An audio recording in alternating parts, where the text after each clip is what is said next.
Ya, terima kasih. Jadi berkaitan dengan majunya saya di Pilwali Kota Madiun, yang seperti kita tahu bahwa hari ini anak-anak muda mendominasi ya, dari sisi pemilih, tingkat kepemilihan baik dari daerah maupun sampai tingkat nasional.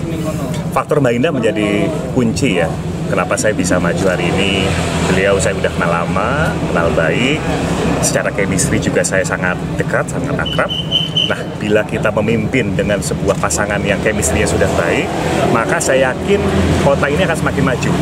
Baik secara tata kelola, good governance, maupun nanti tingkat kesulitan dan harapannya visi Madiun menjadi lebih baik itu akan sempurna ketika kita menjabat. Jadi ketika ada tawaran, ada panggilan dari Mbak Indah untuk saya mendampingi beliau, rasa-rasanya saya nggak bisa nolak.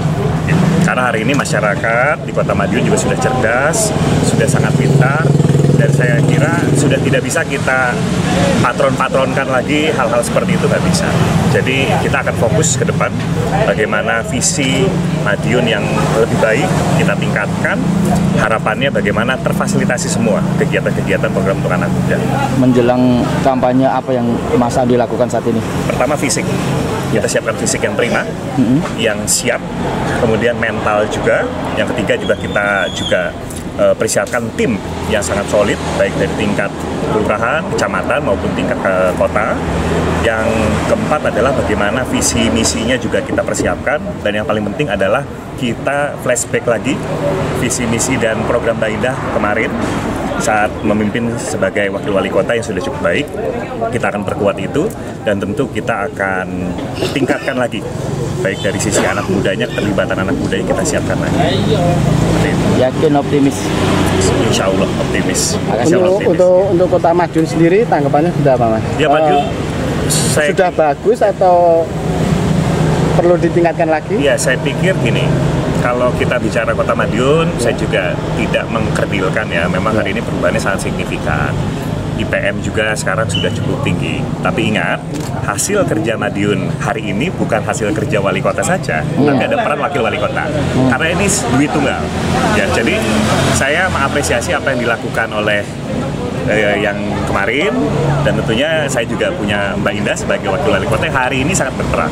Nah, ke depan saya ingin meningkatkan lagi. Apa yang perlu kita tingkatkan? Satu, perubahan mindset, cara berpikir, pola berpikir. Bagaimana hari ini pembangunan yang baik bukan sekedar difokuskan terhadap infrastruktur, tetapi bagaimana manusianya. Negara-negara maju di seluruh dunia itu fokus kepada manusia. Nah, kita ingin Kota Madiun juga fokus terhadap pembangunan manusia. Bagaimana pembangunan manusia? Salah satunya peningkatan pendidikan, kualitas pendidikan yang berkualitas dan merata. Bagaimana instrumennya? Harus kita berikan beasiswa yang layak dan banyak pada masyarakat. Selain itu juga kita kasih keterampilan. Tantangan anak muda itu ada dua. Satu, masalah lapangan kerja. Anak-anak muda ini kegalauannya butuh kerja. Banyak yang nganggur, butuh kerja. Yang kedua adalah butuh usaha. Nah, ketika kita nanti memimpin Kota Madiun, harapannya kita akan bertanya kepada anak muda, kira-kira Anda maunya apa, minatnya apa, bakatnya apa, dan mau kerja di mana. Jadi hari ini kalau pemerintah punya banyak job fair, kenapa banyak yang nggak ikut? Karena menurut saya banyak anak muda yang merasa job fair yang tidak sesuai dengan keinginan mereka. Nah, pemerintah harus peka.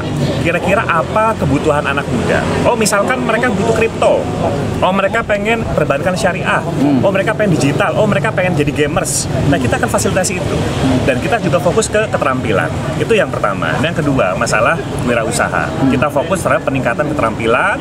Kita juga kerjasama dengan fintech, dengan perbankan, bagaimana memberikan KUR yang sangat-sangat minim dan memberikan fasilitas permodalan, karena faktor UMKM ini saya lihat di Kota Madiun kan sudah cukup merata, UMKM-nya sudah cukup baik, gak kalah dengan di Malang, di Surabaya.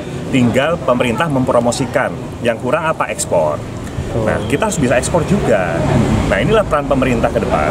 Saya dan Mbak Indah, kebetulan saya juga basicnya pengusaha, saya juga fokus terhadap dunia anak-anak muda. Jadi saya kira saya optimis bisa mengambil ceruk anak-anak muda yang mungkin di atas 50%, dan saya nggak sabar untuk bertemu dengan masyarakat Kota Madiun untuk apa? Untuk bisa memfasilitasi mereka dan membuat Kota Madiun ini menjadi lebih baik. Visinya saya adalah bagaimana Madiun bahagia tanpa tekanan. Bahagia tanpa tekanan. Tanpa tekanan. Mas Odi, melihat komunitas ya, potensi anak muda di Kota Madiun. Lebih 3 pasangan calon ini ya, wakilnya kan ini anak muda semua. Iya. Nah, ini melihat potensi salah satunya komunitas pesepeda ini ya. Netflix ini kedepannya bagaimana, Mas? Ya, jadi supaya kita juga mendorong, ya, kan gini, transport itu bukan hanya ada mobil, ada motor, tapi sepeda. Nah, sepeda ini kita memfungsikan dari alat transportasi menjadi sport, jadi olahraga, dari olahraga menjadi alat transportasi.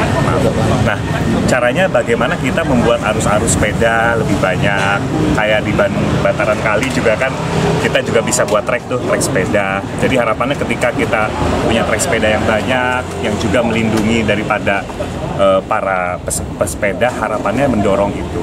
Nah, acara-acara seperti ini saya rasa penting dilakukan, apalagi di sini juga multiplier efeknya juga sangat tinggi.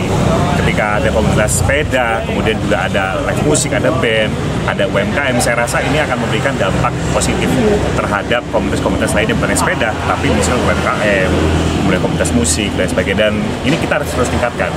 Ya sedikit kita belajar dari Kota Solo ya. Kota Solo itu setiap minggunya tidak lepas dari banyak event-event. Nah, Kota Madiun pun sama. Kita bisa menduplikasi, mereplikasi kota yang sudah ada yang terdekat Kota Solo. Menurut saya udah ini bisa kita harapkan ke depan seperti itu. Jadi pemerintah ke depan yang memfasilitasi anak muda.